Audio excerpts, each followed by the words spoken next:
Oh my god. Cheers. Okay, let's think for a moment. You are breaking a ball rack and you face the random situation on the table. What should you do next? Stripes or solids? Which ball to choose first? And the most important, what about this? Oh, not, not this, sorry. Of course this one, the cue ball, the main problem of every pool player. This video will be a game changer for you. In today's lesson, I'm going to make for you detailed analysis of the table during random 8-ball rack and show you every possible way to finish the layout. I will compare possibility to select both group of balls to explain you every step in best possible way, which will help you to understand which group of balls will be better to choose. Okay, but let's talk about the break shot. Step number 1. Put the cue ball slightly off center point of the head string. Step number 2. We need to hit the cue ball as hard as possible to transfer maximum power to the other balls. Step number 3. You should aim first ball as full as possible because this contact will give you best results. And finally, step number 4. You need to apply just a bit of topspin because we want to leave the cue ball in the center area of the table. But wait a second, why in this place? Let me show you the reason, let's go! More coffee please. Oh, it's still recording, sorry.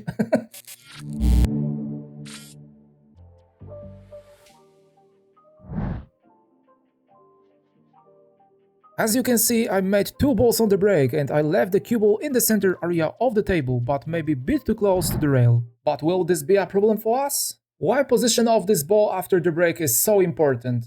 Let's check it. When breaking 8-ball rack, we should always try to leave the cue ball in the middle of the table because we will have the highest possibility of receiving more than one ball to choose from at the start.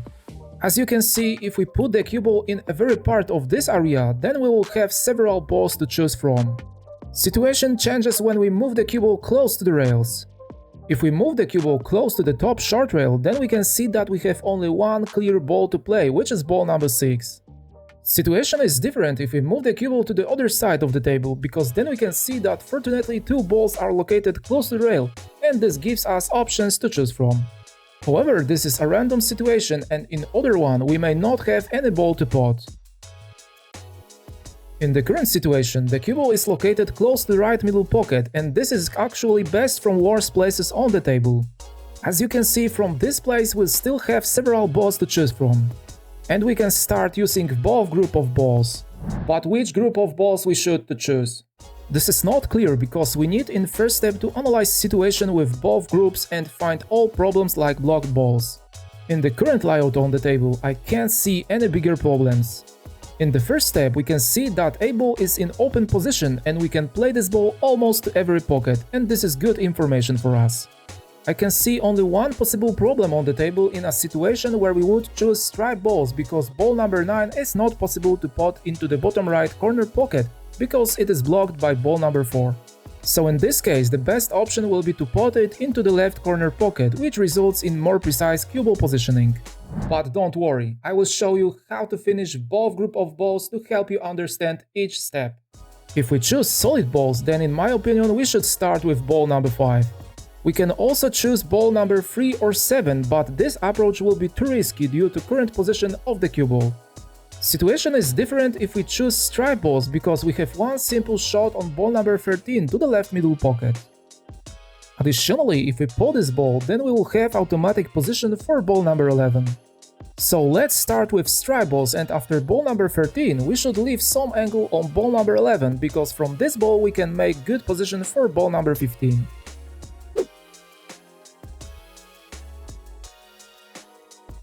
This part is really important and we need to care about the position for ball number 15, because as you can see, after this ball we need to come back to the bottom half of the table, and in my opinion this will be a good chance to, after ball number 15, make position for 9 ball to the bottom left corner pocket. So we need to play a stop shot to leave the cue ball with some angle on ball number 15.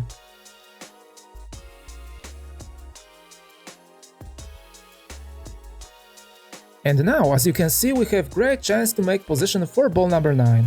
It is really important to find the correct speed during this shot.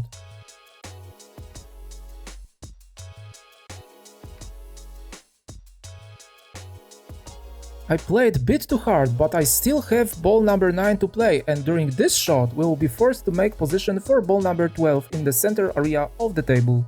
This step will be really important because we need to leave some angle on ball number 12 to move the cue ball in next step on ball number 10.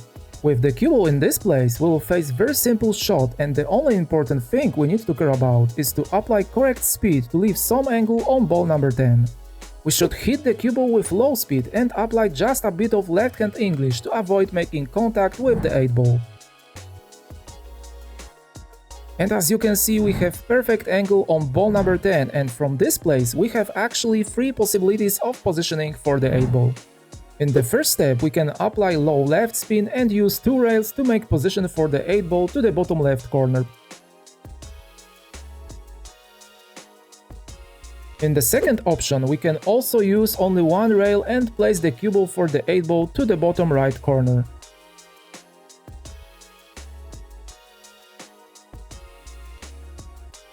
And finally we can apply top right spin and use 2 rails and go around balls number 3 and 7 for ball number 8 to the same pocket. Each option is good, and the one you choose ultimately depends only on you and what shot you feel most comfortable on. And that was the first example of how to finish this able rack using stripe balls, but now let's come back to the beginning and look closer on solid balls. As I said before, we should start with ball number 5 to the top left corner pocket, and we need to apply just a bit of top spin and use low speed to make automatic position for ball number 6 to the left middle pocket.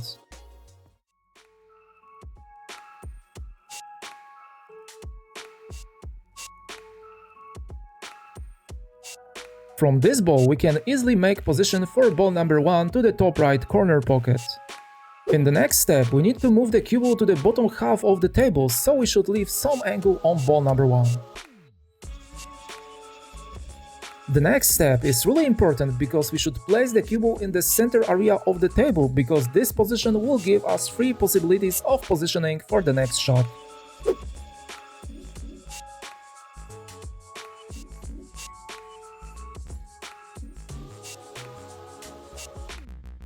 And as you can see, I played maybe a bit too hard, but from this place we have 3 balls to choose from, but let's see which will be best in a given situation. In the first step we can choose ball number 3, and during this shot we need to hit the cue ball slightly below the center point to avoid making contact with ball number 7, and we will have very good positioning for the next shot. There is really low possibility that we can leave the cue ball behind ball number 13, so this may be a good choice. In the second option we can play ball number 7. In this situation we need to use 2 rails, and if we play with perfect speed, then we will have simple shot on ball number 3 to the same pocket. But of course we can play too lightly, and then we will have ball number 4, so in this case we have some margin of error in this shot. The problem will be if we play too hard, because we can leave the cue ball close to the left long rail, and then we can face really uncomfortable shot on ball number 3 without control of the cue ball, or we can completely lose the position and we have no ball to play. The last option to choose from is ball number 4, which is almost a pocket hanger, and the key in this shot is to apply correct speed to the cue ball, because we can lose the position of the cue ball and hide it behind other ball. And with these informations, in my opinion, we should choose ball number 3 to make position for ball number 7. This shot is really safe and will always have good position for the next ball really close to the straight line of ball number 7. And as you can see, I landed almost perfectly in front of this ball without any risk of losing my position. As you can see, if we play a stop shot, then we will lose the position for the next ball, because the cue ball will hide behind the 9 ball. So in this case we should play a stun shot and move the cue ball a bit forward, but not too much.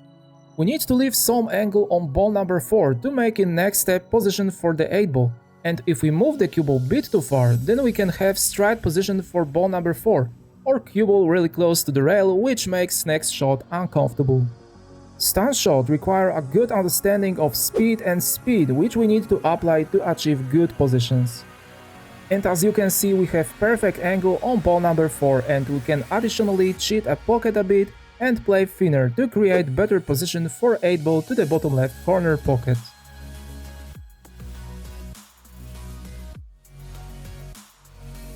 I hope you learned a lot from this detailed 8-ball lesson, and if you enjoyed this type of video, then please leave a thumbs up and let me know in the comments about your opinion. If you like my content and what I am doing here, then hit the subscribe button to be updated with videos like this. Thank you for watching and see you in the next lesson. Take care. Oh, coffee. Oh my god, still recording.